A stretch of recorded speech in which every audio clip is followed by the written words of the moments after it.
We're wrapping up the ACA's 23rd Summit with Matt Polka, President and CEO of ACA.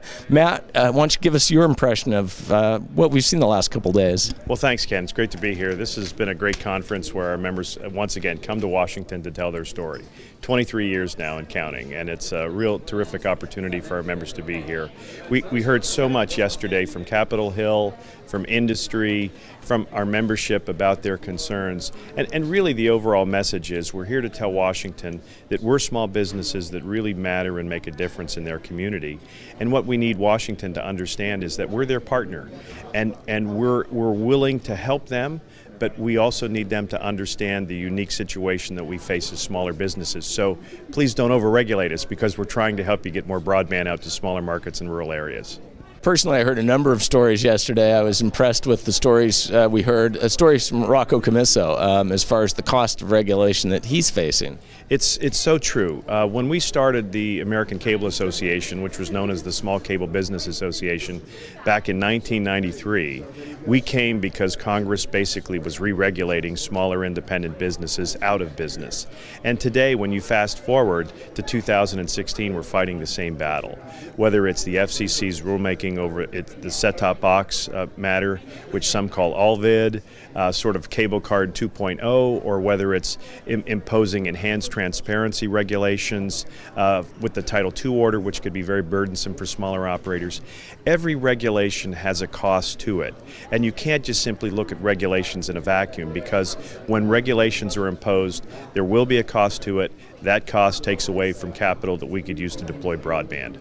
And it's not only capital dollar-wise, it's human capital, right? It's that opportunity cost. It's incredibly true in terms of how much time and expertise has to go into complying. And these are small businesses. Most of our members, with the 750 members that we have, about 80% of them have 5,000 customers or fewer. They don't have deep legal teams. They don't have regulatory staffs. The owners are climbing poles and collecting payments. So it makes it very, very difficult when Washington, sort of in a one-size-fits-all mode, thinks, let's just impose regulations on the industry, because it just doesn't work for smaller providers. And again, every time a regulation is imposed, it takes something away from what we're able to do to give back to our community. So we're here to say, look, we are willing to compete, we're willing to do our fair share, but understand that we are unique in the service we provide, and that we are your partner to provide broadband. So please, work with us, not against us. And it seems like both congressmen who were here kind of got that message, but it still seems like there's huge challenges. There are always huge challenges, but it was great to have Congressman Mike Pompeo from Kansas, a Republican, and Congressman Mike Doyle from Pennsylvania, a Democrat here, and both shared views of the need for regulatory reasonableness and the fact that there's certainly a role for government to play, but by the same token, they understand that this is a broadband economy, and we have to do everything we can, even with smaller providers, to help encourage them. But we live in a very political world where it's difficult to get things done. I was pleased to have them here and to hear their message that despite that difficulty, they're committed to moving forward, and we're anxious to work with them. Well, it sounded like there were some opportunities for some bipartisanship on the Hill. Absolutely. Just this week, in fact, the House Communications Subcommittee, the Communications and Technology Subcommittee, passed a bill that would provide some relief for our members on some of the enhanced transparency requirements. I know it sounds very deep in the weeds when you think of these rules, but they have a dramatic effect in terms of the cost of development, implementation, electronics, technology to monitor, to provide notice, to reach out to customers. It has a definite cost that's very, very important when you think about what are we taking away from what we would otherwise like to give to our consumers and more services.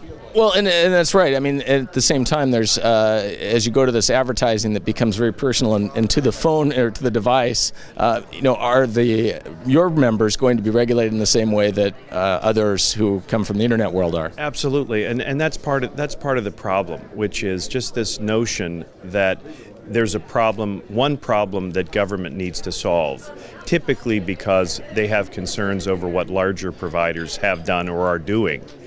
That's not us. That's never been us. I mean, our members live and work in the communities they serve. As I said to Congressman Pompeo from Kansas yesterday, our members in Manhattan, Kansas, basically, that's their Manhattan, New York. You know, that's their big market. They're not looking to serve beyond that. They want to serve in their smaller markets. And we ask government, and that's why we're going up on the Hill today, to say, understand who we are and how different we are, and work with us, not against us. Excellent. Well, good luck in getting your message Ken. out, Matt. Thanks very much. Nice to be here. Thanks.